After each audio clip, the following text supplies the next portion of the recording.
Bueno, ¿cuáles son los antecedentes?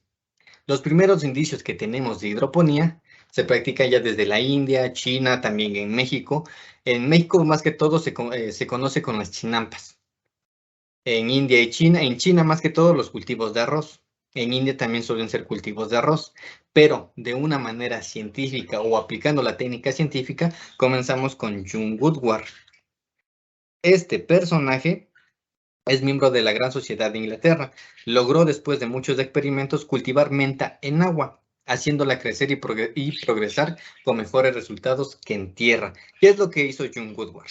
Bueno, al lado de la universidad donde estaba, pasaba un río. Y a las plantas de menta, lo que hizo, tenía una planta de menta, 2 y 3 plantas de menta. A la planta número 1 le agregó agua del río. A la planta número 2 le agregó agua de lluvia. Y a la planta número 3, agua normal, digamos el agua potable o el agua que tomaba. Vamos a ponerle agua potable. Él se dio cuenta que entre más, bueno, el agua potable, digamos que en ese tiempo, en 1700, todavía no era tan limpia como hoy, entre comillas, y tenía una cierta una turbidez, el agua potable. El agua de lluvia no presentaba casi nada, y el agua del río tenía una gran cantidad, una presencia de turbidez o de tierra. Él observó que la planta de menta crecía mejor cuando cuando el agua se presentaba sucia. Es en ese momento cuando comienza a dar la pauta para que se comiencen las investigaciones en lo que son los cultivos hidropónicos. Después de eso ya llegan otros experimentadores, otros investigadores, a seguir investigando lo que es la nutrición en las plantas. Pero el pionero sería John Woodward. Encontramos a otros dos investigadores que son Sachs y Canop. Estos dos crean estas pequeñas fórmulas que están aquí. Aún hoy en día, estas fórmulas se suelen aplicar. ¿Para qué? Para para hacer investigaciones en laboratorio. Estas pequeñas, los fertilizantes que utilizan son nitrato de potasio, fosfato de calcio, sulfato de magnesio, sulfato de calcio, cloruro de sodio y sulfato de hierro. Las cantidades que presenta aquí están en gramos y se disuelven solamente en 1 litro. Estas cantidades son suficientes para mantener casi a cualquier planta. Lo importante de esta preparación, de esta fórmula, es de que siempre se deben de preparar por separado. Y al último lugar, digamos, tomas 100 mililitros de agua y le agregas 1 gramo de nitrato de potasio. Tomas 100 mililitros de agua y le agregas sulfato de magnesio. Tomas 100 mililitros de agua y le agregas sulfato de calcio. La idea, el sulfato de calcio no. La idea es de que al final siempre se agregan lo que son los calcios. ¿Por qué se agregan siempre al final los calcios?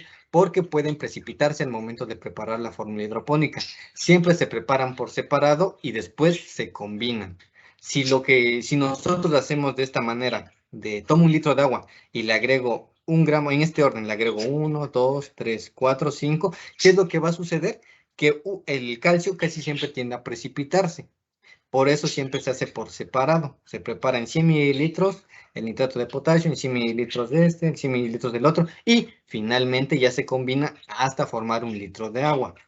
Si ustedes quieren preparar 100 litros o 1000 litros, lo único que hacemos es multiplicarlo. En este caso, si yo quisiera 100 litros, simplemente lo multiplico por 100. En vez de agregar 1 gramo, le agregaría 100 gramos. ¿Va? Y siempre por separado. Y al último, no olviden que se va a agregar lo que sería lo que contiene calcio. Siempre recuerden, esa es una regla general. Al final, siempre el calcio. No importa los demás. ¿Cuáles son las ventajas que tenemos en los cultivos hidropónicos? Bueno, primero puede realizarse prácticamente en cualquier parte. Se requiere mucho menos espacio, no depende de las temporadas de siembra, el uso de fertilizantes es mínimo, la aplicación de insecticidas es nulo. Este es un magnífico auxiliar en la educación infantil y juvenil debido a que el desarrollo implica conocimientos de las ciencias naturales. Lo más importante quizás sea que el altísimo rendimiento de los cultivos no provoca riesgos de erosión y pues un ahorro del agua. El ahorro del agua suele ser del 90%. Es increíble. La imagen que tenemos aquí es en el desierto de Negev, en el sur de Israel. Si se dan cuenta, toda la parte de aquí es desierto. Y aquí están con un sistema NFT. Toda esta parte de aquí. Queda un pequeño oasis. Y ahí, donde no hay agua, pues esta técnica te ayuda muchísimo. Esta tablita nos presenta, es una comparación entre un cultivo en suelo y un cultivo en agua o en hidroponía. Nos vamos a ir solamente con el de lechuga, que casi siempre es el cultivo que más se realiza. ¿Por qué se cultiva la lechuga? Porque es fácil de producir. Es una planta muy noble y responde tanto al clima como a la variación de tu fórmula hidropónica, responde muy bien. Vamos a ver aquí, voy a marcar la lechuga en tierra, en 1 hectárea, vamos a obtener 8 toneladas. Pero si es en un cultivo hidropónico, en 1 hectárea podemos obtener casi ya el triple. ¿A qué se debe esto? Pues a una razón, de que un cultivo en suelo, si lo vemos dimensionalmente, vamos a tener solamente en esta parte 2 hileras en 1 metro cuadrado. En un sistema hidropónico, si lo vemos de manera tridimensional, podemos hacer una estructura triangular o que se eleve y en ese mismo metro cuadrado puedo agregar lo que sería tubería de PVC y aumentar el número de lechugas por metro cuadrado. ¿Ok? Esa es una de las ventajas que tenemos en hidroponía. La otra, pues casi siempre son los pesticidas, no se agrega nada de pesticidas. Aunque sí se suele utilizar si no se tiene un buen control. ¿Dudas hasta ahorita en esta parte de cuáles son los beneficios de hidroponía? Ninguno. Ninguno. Ok. Ahora vamos a ver un poquito de la planta. ¿Por qué es importante conocer la planta? No sé si ustedes cuando van al doctor, el doctor para llegar al conocimiento que tiene, pues tuvo que haber estudiado bastante, ¿no? Si ustedes entran al consultorio de un doctor, él básicamente cuando ustedes van entrando, él ya sabe qué es lo que tú tienes. Y lo mismo sucede con nosotros si queremos enfocarnos o ver un poco de hidroponía. Debemos de conocer cuál es el comportamiento de la planta cuando le falta agua, cuando le falta fertilizante, cuando nos excedemos en agua. La hidroponía no es nada más que poner una planta en agua, punto, se acabó. Lo más importante es conocer a nuestro individuo. Así como un médico estudia a las personas, nosotros debemos estudiar a la planta que queremos cultivar. Si yo quiero cultivar lechuga, bueno, tomo un libro de lechuga y comienzo a ver cómo germina, cuál es su etapa de crecimiento, cuándo me va a dar flor, por qué le da flor. ¿Por qué? Porque si no, si nosotros nada más queremos llegar y ponernos en nuestro sistema lechuga, acelga, albahaca y infinidad de plantas, se van a dar, pero no todas tienen el mismo desarrollo, ¿ok? Porque siempre vemos en internet que puedes poner lechuga, puedes poner acelga, puedes poner espinaca, y la nutrición es la misma, ok, estoy de acuerdo con eso, pero su desarrollo no va a ser el mismo. Ojo con esa parte, porque siempre te dicen, puedes poner todas estas plantas, pero haz cuenta que tú ya cosechas tu lechuga, pero la espinaca todavía no está. Y después ya cosechas la espinaca, pero la selga todavía no está. Y esos espacios que se quedan ahí no los puedes utilizar, porque no, se quedan, son espacios muertos. Debes de esperar hasta que termine la etapa de crecimiento de tu acelga. O si pusiste algún tomate, esperar hasta que se termine todo el desarrollo del tomate. ¿Ok? Ojo con esa parte. Bueno, dentro de la planta que vamos a encontrar, nos vamos a encontrar a la raíz. La parte que se encuentra en la región subterránea y cumple con las funciones de fijación, absorción y almacenamiento. ¿Qué es lo que absorbe? Nutrientes. ¿Qué es lo que almacena? Lo mismo, nutrientes. Los pelos radiculares son las partes de la raíz en la que se absorbe la mayor parte de nutrientes y de agua. Aquí una vez más, aquí está en una escala de micrómetros. Y tal vez nosotros no lo alcanzamos a ver. De hecho, si vemos aquí está en grande del lado derecho de la imagen y pues no se alcanzaría a ver. Pero si nos damos un acercamiento, vamos a poder observar en un microscopio la cantidad de pelos radiculares que hay. Y esta gran cantidad nos permite el ingreso de todo lo que sería agua y fertilizantes. Por eso, cuando hacemos un trasplante, debemos de tener mucho cuidado de no perder todo este pelos radiculares. ¿Por qué? Porque si lo hacemos de una manera brusca o que estresa la planta, se pierden todo esto. Y el desarrollo de la planta o adaptación de nuestra plántula a nuestro sistema hidropónico, pues le va a dificultar a ella. Va a utilizar la energía para tratar de recrear estos pelos radiculares y se va a demorar su crecimiento. Nos vamos con el tallo. Es la parte intermedia entre raíz y hojas. Tiene la función de transporte de nutrientes. El xilema conduce agua y sales inorgánicas en forma ascendente por toda la planta. El floema conduce azúcares. Bueno, el xilema y floema están dentro del tallo. Dentro del tallo vamos a encontrar estas dos estructuras, xilema y floema. Xilema sube y el floema me distribuye a toda la planta. Raíz, tallo, hojas y fruto también. Bueno, el flema conduce azúcares y otros nutrientes sintetizados desde los órganos que los producen hacia aquellos en que se consumen y almacenan en forma ascendente y descendente.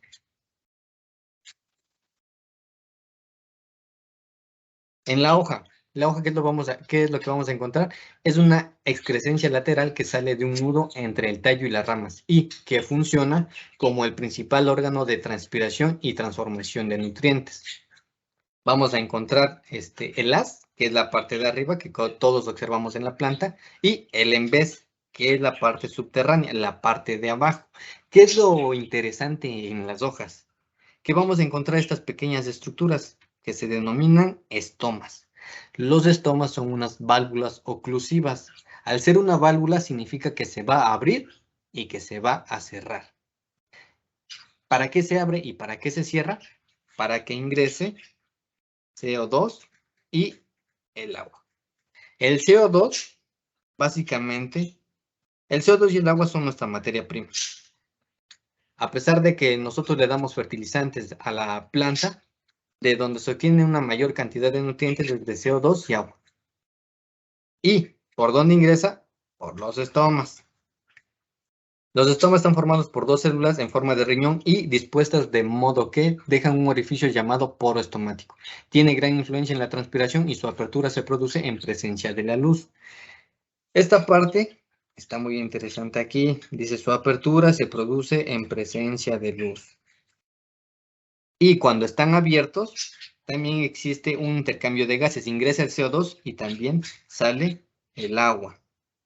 Si estos estomas se abren en presencia de luz, ¿en qué momento yo debería de hacer el riego de mis plantas?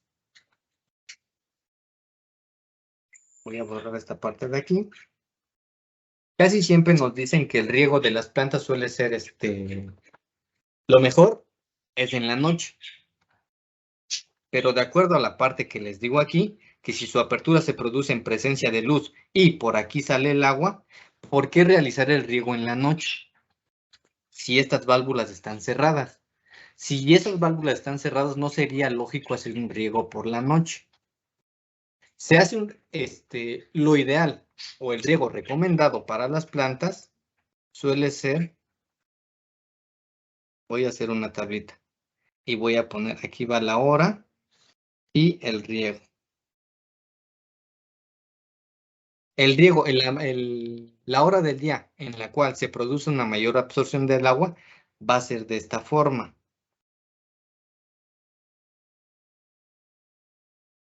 ¿Qué significa esto? Esta hora son las 6 de la mañana. Aquí son las 8. Por aquí comienza a dar las 12 y las 15 horas. Y aquí otra vez a las 19 horas. Nuestra forma de riego en lo que son los sistemas hidropónicos, casi siempre en los sistemas hidropónicos hacen este sistema de riego intermitente, cada hora o cada 2 horas. Y no toman en cuenta las necesidades de nuestra planta. ¿Por qué?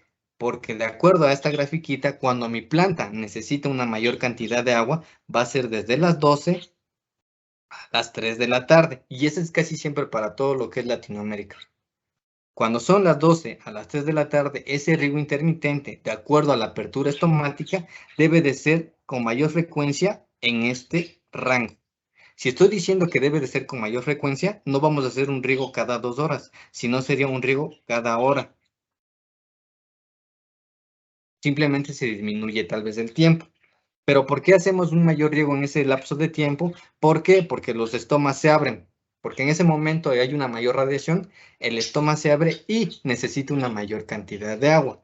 En estas horas de la mañana, el riego puede ser incluso más intermitente. Puede ser el primero a las 8 de la mañana y el otro sería tal vez hasta las 11. Uno a las 8 y el otro a las 11. Y de ahí sí, cuando llegan las 12, hacer un riego cada hora, dependiendo de la planta. ¿De qué va a depender? Siempre del comportamiento de nuestra planta. Si nosotros la vemos decaída, se podría ser un factor que sea el riego. Después de que le damos una mayor cantidad de riego de las 2 a las 15, otra vez regresamos. Uno más a las 5 y el último a las 19 horas. ¿El riego en las noches se puede hacer? Sí se puede hacer, pero sería tal vez intermitente, uno o dos en el transcurso de la noche, no más.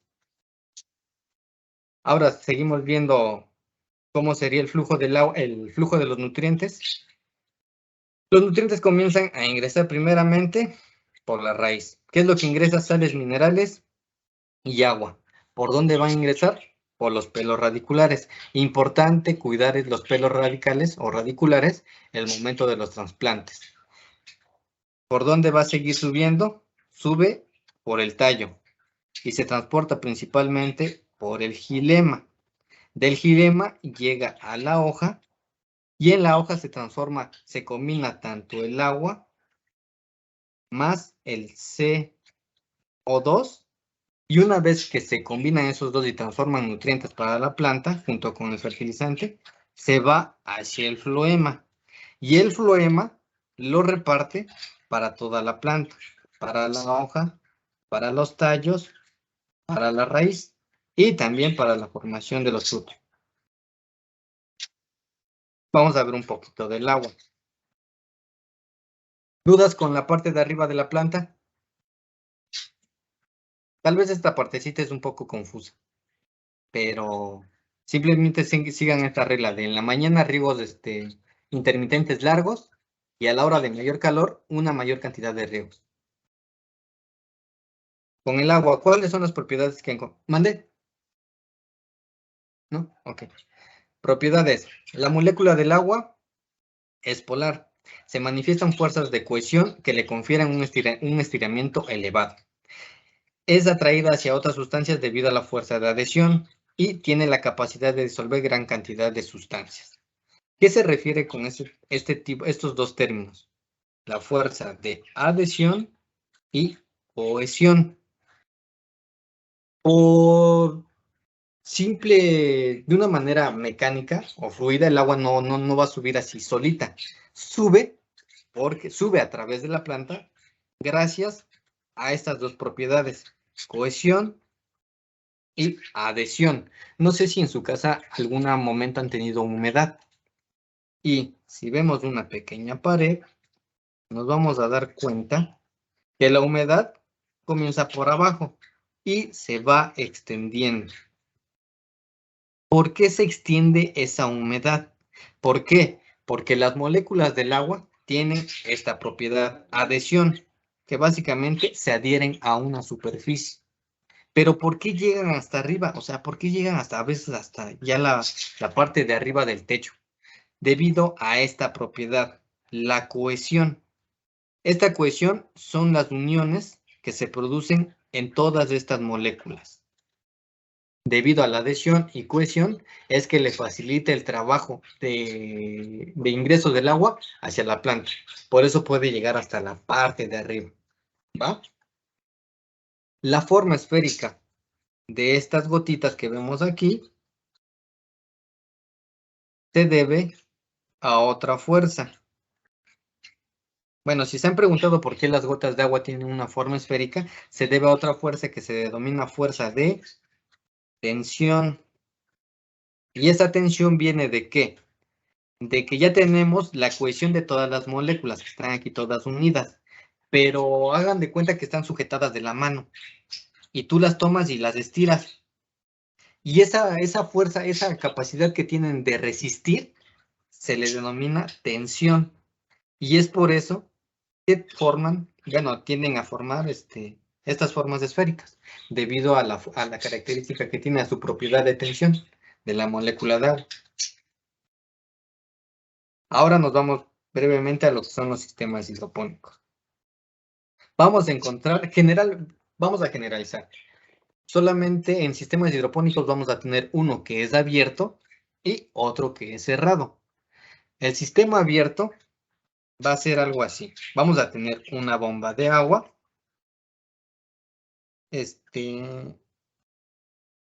No, perdón, aquí está mi bomba de agua. La bomba de agua lo que hace es llevar por una tubería. Voy a anotar una bomba. Se va hacia la tubería. La tubería puede ser flexible o rígida y va a ingresar a otro sistema de tubería. Ese sistema de tubería puede ser circular, puede ser cuadrado y también hemos encontrado ya algunos rectangulares. No importa. Todos funcionan, a pesar de que digan de que el rectangular es mejor o el circular tiene algunos problemas, cualquiera de esos sirve. No tengan miedo de... A veces se limitan en los sistemas hidropónicos porque quieren una tubería cuadrada o rectangular y no utilizan la circular. Utilicen la circular, no hay ningún problema. Bueno, entonces en el sistema abierto voy a tener la bomba, la tubería, y lo que hace el agua va a ingresar a mi sistema, va a nutrir a cada planta, y lo que hace es de que ya no regresa al sistema. Aquí sí regresa, pero en un sistema abierto ya no regresa al sistema. Este tipo de prácticas se hacían antes. Hoy ya no se practican. ¿Por qué? Porque pues, es un desperdicio de fertilizantes y más que todo de agua. Y si estamos hablando de que la hidroponía ahorra agua, pues no tiene sentido de crear sistemas abiertos. Los sistemas abiertos se crean en algunos cultivos que realmente sí absorben toda la nutrición. Y calculaste una nutrición exacta, digamos que es precisa. Tú sabes que la planta va a absorber todo lo que le hayas dado. Solamente, y ese tipo de cultivos suelen ser en los de tomate y los de pepino, y que son en sustrato. Esos son sistemas abiertos. Pero lo que se va de agua simplemente son gotas, o sea, son pequeñas gotas de agua que realmente no le veo que afecte mucho o que se desperdicie una gran cantidad de agua. El sistema abierto consiste en soportar a la planta en un medio... este sistema consiste en soportar a la planta en un medio de cultivo llamado sustrato. El sustrato es un medio inerte que sustituye a la tierra, donde aplicaremos solución nutritiva en forma intermitente y siempre haremos una descarga total de la solución. La descarga total, o sea, eso ya no es viable, eso ya no se practica, antes de efectuar una nueva aplicación. Y vamos a encontrar el que todo el mundo quiere, el sistema cerrado. El sistema cerrado también tenemos una bomba, tenemos nuestra tubería flexible o rígida y va a distribuir el agua. ¿Hacia dónde? Hacia el tubo principal. Esta distribución puede ir desde el tubo hacia un tubo y que se vaya distribuyendo como vemos en la imagen, o puede ir la tubería simplemente en uno y se ramifica y va distribuyendo a cada uno. ¿Cuál es la diferencia entre uno y otro? Siempre vamos a escuchar que nos dice que si nosotros hacemos este tipo de sistema, como en ese, la primer planta va a ser la que reciba una mayor cantidad de nutrientes, o el primer tubo va a ser el que va a estar mejor nutrido, y que el último tubo no va a recibir la misma cantidad de nutrientes. No va a haber ningún problema si nosotros no excedemos los 15 a 20 metros. ¿Esto qué quiere decir? Que si yo tengo una tubería de 1 metro, 1 metro, 1 metro y 1 metro, en total sería 1, 2, 3, 4 metros. No excede de los 15 a 20 metros, no hay ningún problema. Todavía los nutrientes que se encuentran en la solución se siguen absorbiendo sin ningún detalle. ¿va? Pero si yo tengo aquí 5, digo, sí, 5 metros, otros 5 metros, 5 metros y 5 metros, en total serían 20 metros. Y ya estaría básicamente en el límite y tal vez podría haber algún tipo de problemas. Es por eso que para evitar eso, lo que se suele hacer es simplemente hacer un sistema de distribución en línea, que va de esta forma. Pero cualquiera de los dos también es aceptable. Ya depende del lugar de donde te encuentres o cómo te... En Internet vamos a encontrar varias formas de hacer estructura, pero a veces esos materiales no se encuentran. Con eso me refiero a veces a los tapones o a las uniones que podemos encontrar en la tubería. De acuerdo al país pueden haber diferentes. He visto que hay en Perú y en Argentina algunas uniones, bueno, uniones que ya vienen ya así con el tubo y pues está genial. Aquí en México no las encuentras, debes de comprar primero un cople y el cople se debe de adaptar a otro tubo y este cople adapta al otro tubo y básicamente ocupas 3 piezas para formar la unión que tenemos aquí. Eso ya depende mucho del país en donde te encuentres. Bueno, en el sistema cerrado, aplicas solución nutritiva que al final del recorrido se recolecta en un reservorio para retomar de inmediato el cultivo. Una vez que recorre todo, regresa otra vez a su estanque colector. El riego es permanente, consiste en mantener sumergida la raíz dentro de la solución desde su trasplante hasta su cosecha. El riego pasivo consiste en una circulación capilar constante. Y también podemos tener un riego intermitente, que se realiza en intervalos de tiempo durante el día. Dentro de las técnicas hidropónicas vamos a encontrar las técnicas recirculantes, que va a ser el NFT y el DFT. ¿Cuál es el DFT? Yo voy a tener una charola y en esta charola, yo le voy, charola, bandeja o recipiente, le voy a agregar sustrato. El sustrato es de amarillo. Sustrato. Y voy a tener mis plantitas aquí. ¿Y qué es lo que hace? ¿Qué es lo que se practica en el DFT? Se llena de agua por 1 o 2 minutos. Y después hay una tubería aquí debajo que descarga todo el agua. Y ese es del sistema DFT. También es muy bueno.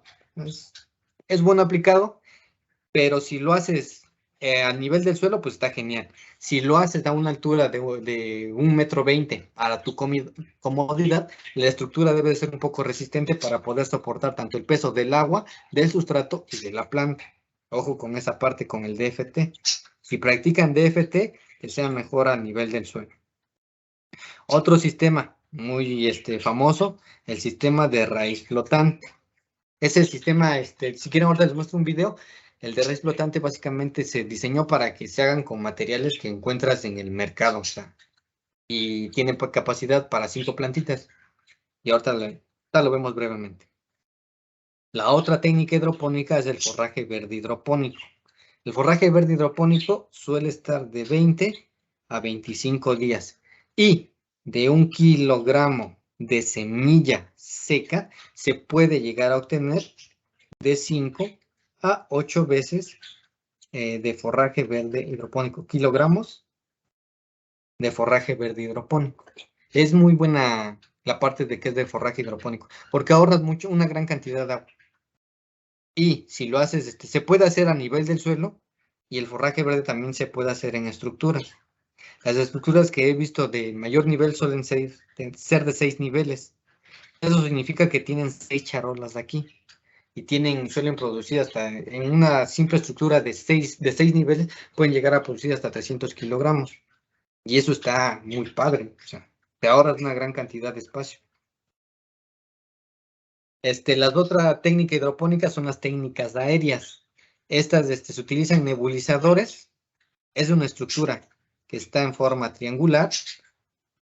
Aquí van las plantas. Bueno, las plantas van en la parte de afuera.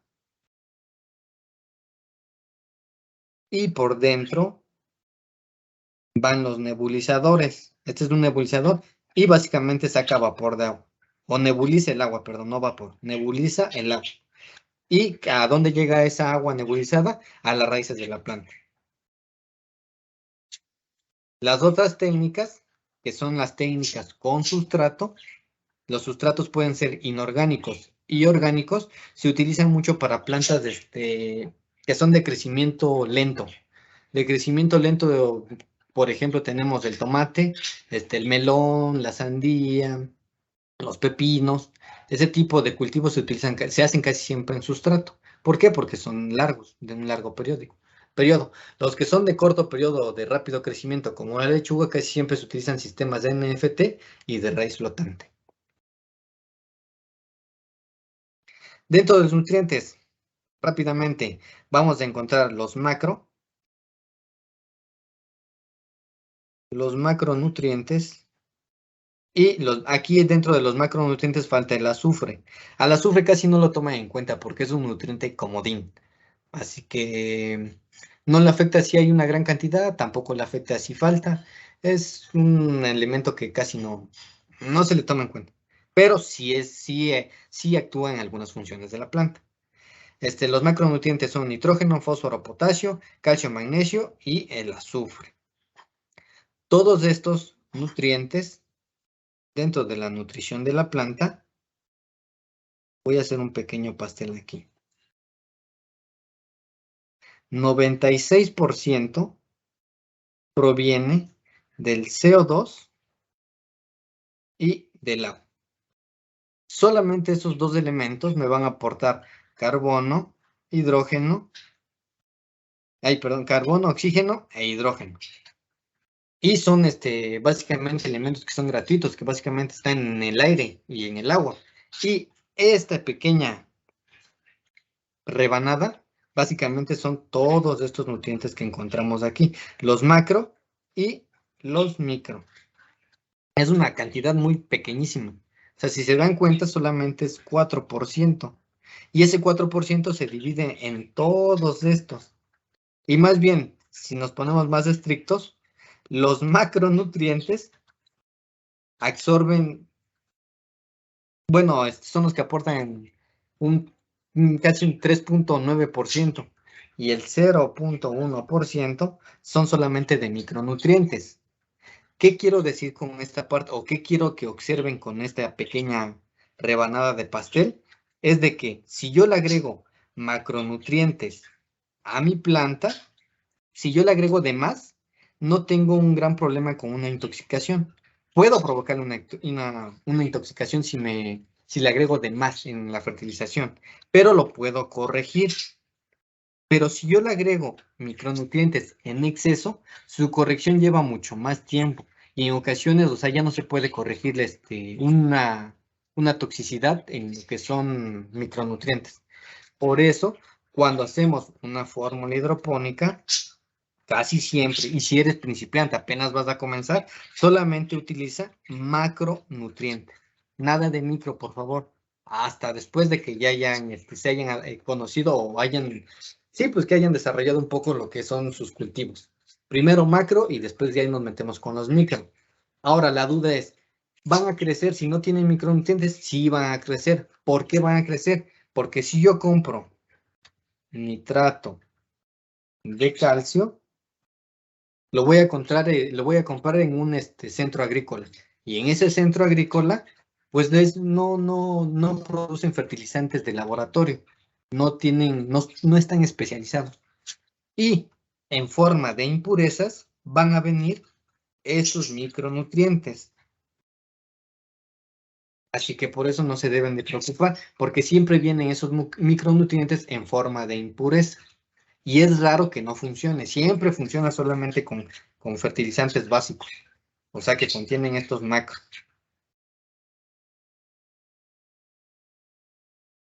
Bueno, la presentación. Si quieren la presentación, envían un mensaje a este número de WhatsApp o también está en Telegram. O pueden enviar un correo a lo que sería hidroponiaicep@gmail.com. Decirle que tomaron esta clase y que si les pueden enviar la presentación. No hay ningún detalle. Yo no les pido ni número ni correos porque luego piensan que es para enviarles propaganda. Mejor, si ustedes desean un poquito de la presentación, pues se las envían allí. Dentro de ICEP tienen cursos virtuales y también tienen, si no quieren un curso virtual, pueden encontrar lo que es este libro digital que se encuentra en la plataforma en la Play Store y en Amazon KDP. Este es un libro y tienen otros dos, que es igual de hidroponía. A mí me agrada este porque habla de todo lo que son los nutrientes. Y además de eso encontramos otra revista, la revista de hidroponía, que básicamente a veces tiene noticias buenas. Por ejemplo, a veces tienes duda con la fertilización con amonio o nitrato, a veces tiene buenos artículos, te explica aquí las cosas. ¿Qué es mejor, si fertilizar con nitrato o la fertilización con amonio? Cada mes sacan un número.